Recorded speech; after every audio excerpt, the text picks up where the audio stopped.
Okay, in this presentation we are going to look at simulating random numbers. Okay, straightforward enough exercise. What we're going to do here is start off with the uniform distribution and move on to the chi-square distribution and then the gamma distribution. I'll just look at a few topics. So exercise A, generate 150 random numbers from a uniform distribution with lower bound 0 and upper bound 1 and calculate the mean. So this one's straightforward enough. Okay.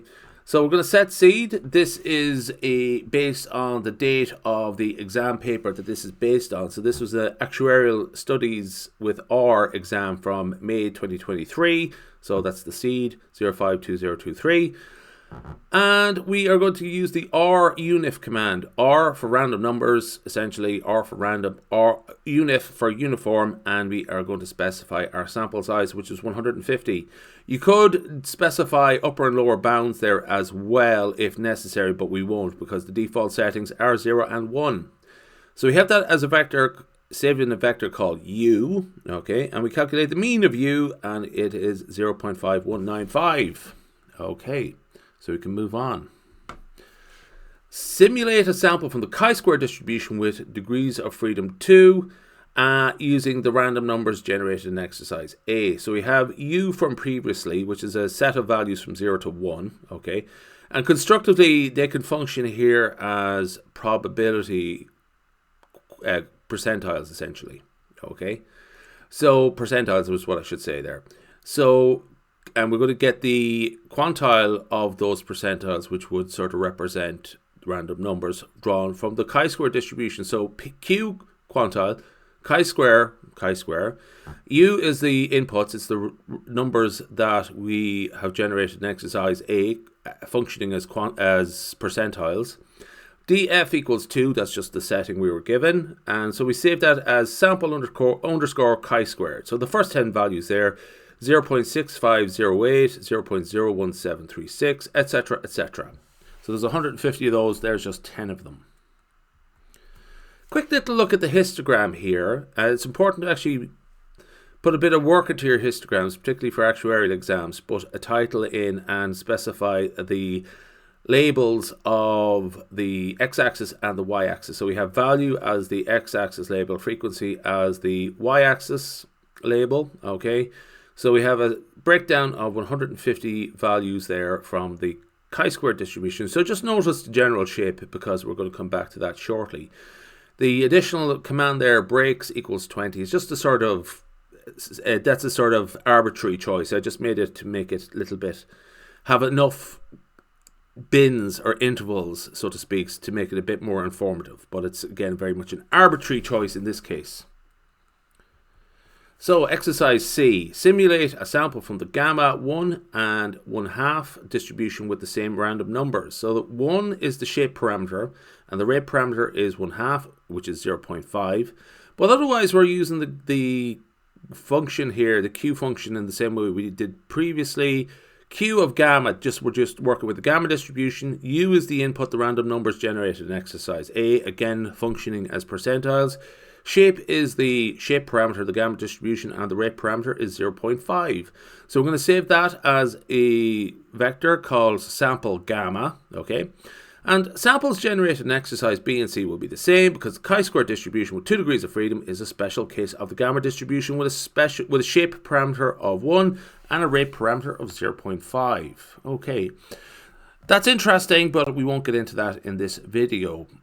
But we will look at the histograms, okay? So plot the histogram of the sample generated in exercise C and comment on the shape. So histogram of sample underscore gamma, okay? This is actually very similar to what I've done previously for the chi-squared. Just actually I swapped out chi-squared for gamma, okay?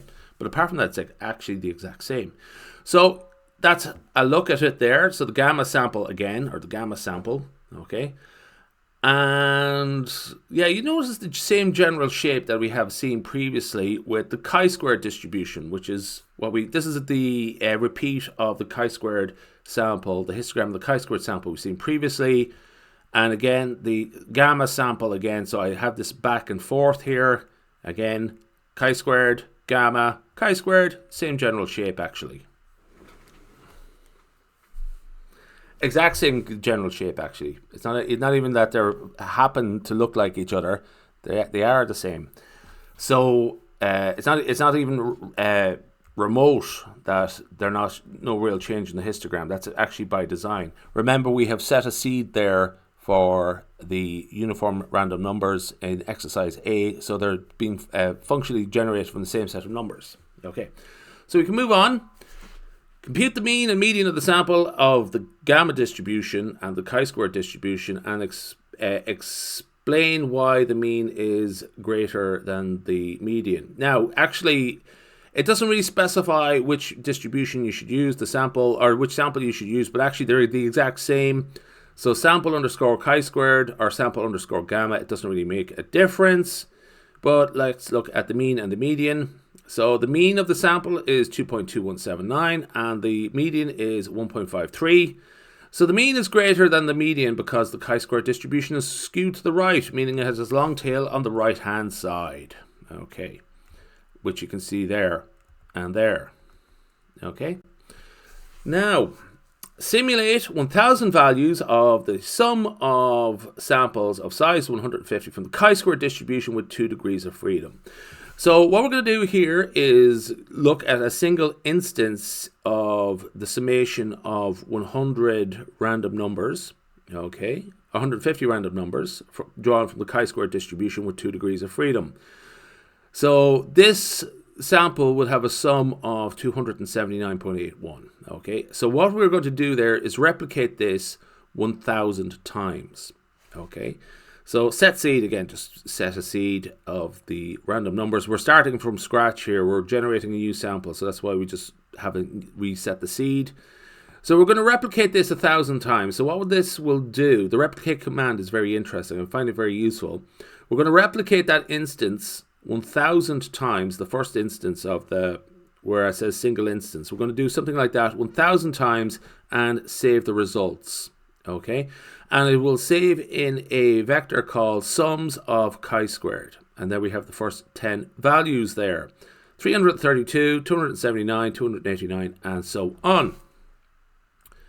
And exercise G, plot a histogram of the 1,000 samples generated in exercise F and comment on the shape in the context of the central limit theorem. So again, we're going to do a little histogram, sums of chi-squared, main equals histogram of 1,000 samples, sample sums, and summation, the frequency, and the breaks, again, just to sort of make it a little bit more easier to follow, just split it up into 30 bins or 30 intervals. That will make the bell shape probably a bit more apparent if we do that. It's not perfect, but it's fairly clear that that is what is going on. So the histogram should follow a normal distribution shape which aligns with the central limit theorem. This theorem states that the average or the sum of a large number of independent, identically distributed random variables will be approximately normally distributed regardless of the original distribution. Okay, so that's it. That's this exercise complete, and we'll leave it there.